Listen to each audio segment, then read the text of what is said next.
de donde estaba estallando la crisis financiera, nosotros íbamos a ir a un canje con nuestros títulos y además nos iban a dar plata a cambio de otros títulos.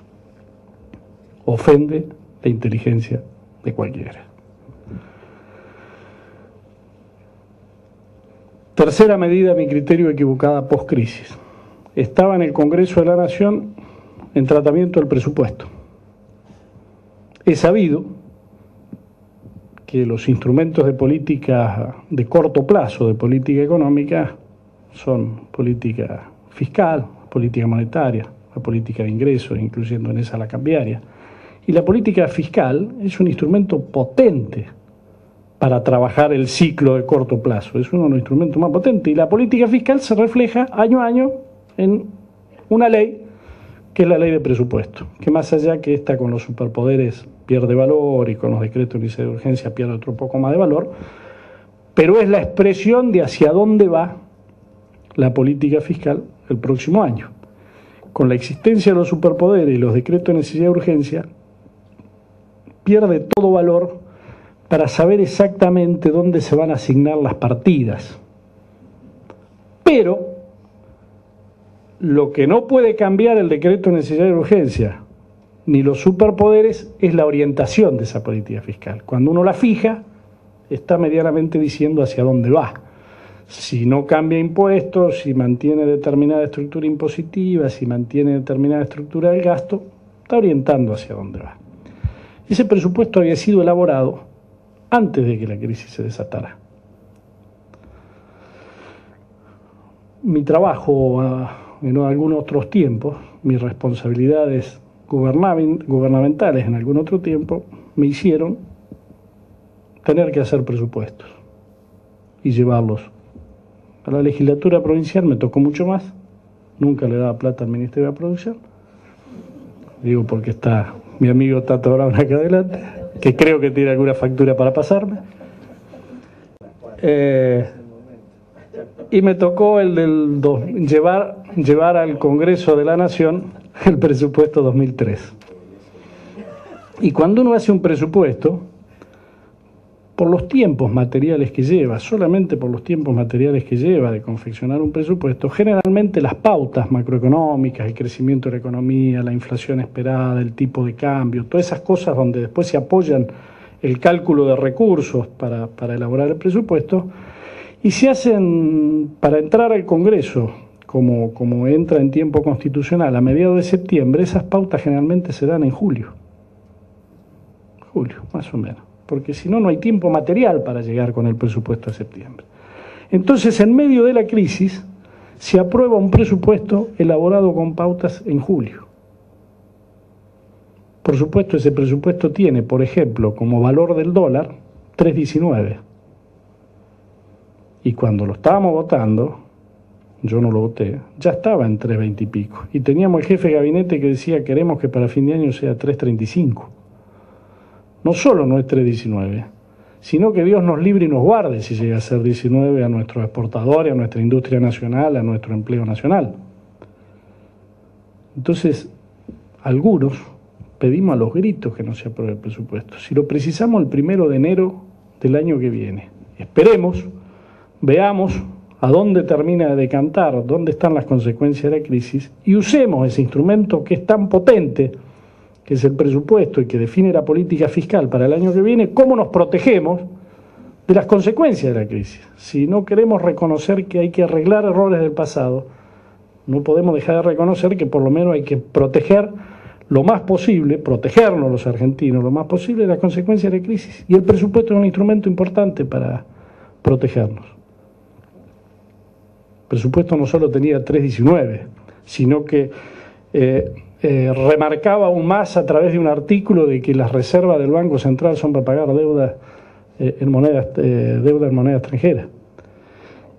Y modificaba la carta, modificó, todavía no porque no es ley, el Senado no lo ha sacado. Modifica la Carta Orgánica del Banco Nación para que nuevamente el Banco Nación le preste al Estado. Cuando si va a desaparecer el crédito tendríamos que estar viendo cómo generamos un fondo de subsidio de tasa de interés para que el Estado, el Banco Nación o los bancos públicos sostengan medianamente el crédito a los pequeños y medianos empresarios, no al Estado. Bueno, el gobierno insistió, la Cámara de Diputados, con mayoría del oficialismo, dio, está mal dicho, media sanción, pero votó el presupuesto. Falta otro error importante. Y el último es el anuncio de hace pocos días, que tiene que ver con la mal llamada estatización de las AFJP, porque en realidad es la estatización de los ahorros de los aportantes de las AFJP, porque lo que se estatiza... Hoy acaba de informar en Ecuador justamente que no se trata de una estatización, sino que se toma la administración. Claro, no se estatiza.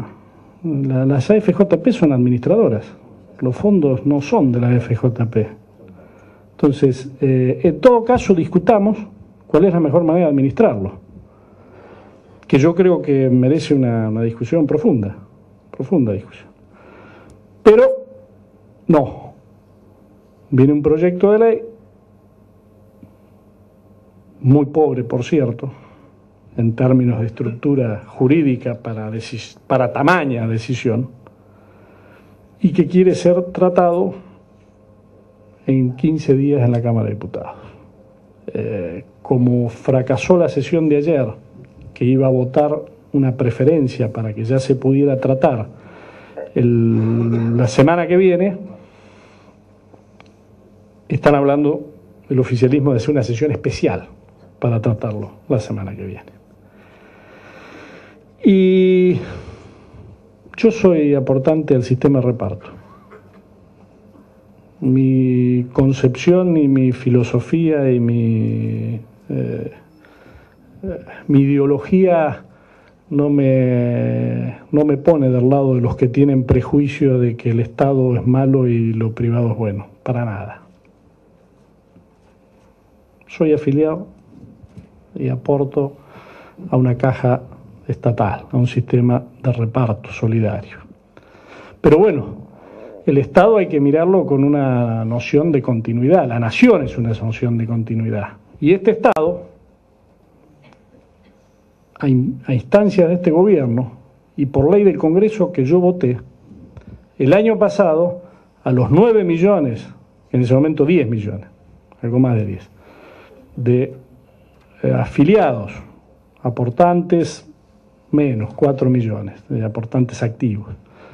A las AFJP les dio la opción y hubo desde marzo a diciembre la posibilidad de elegir y la gente eligió, y un poco menos de 2 de cada 10 pasaron al sistema estatal y el resto optó por quedarse en el sistema de capitalización. Terminado ese periodo, el gobierno dijo, a instancias también de una ley que votó el Congreso, esa yo no la voté, que para los que quedaban en el sistema estatal, el régimen de movilidad que exigía la Corte a través del fallo Badaro y demás, iba a ser un régimen determinado. Que a mi criterio eso no es movilidad, eso son simplemente ajustes que no se condicen, no se compadecen con el criterio de movilidad, por eso no lo voté, pero la ley salió. Entonces se dijo, el que quiere pasar, pasa. El que se quede acá adentro, a partir de ahora, así se ajustarán sus saberes.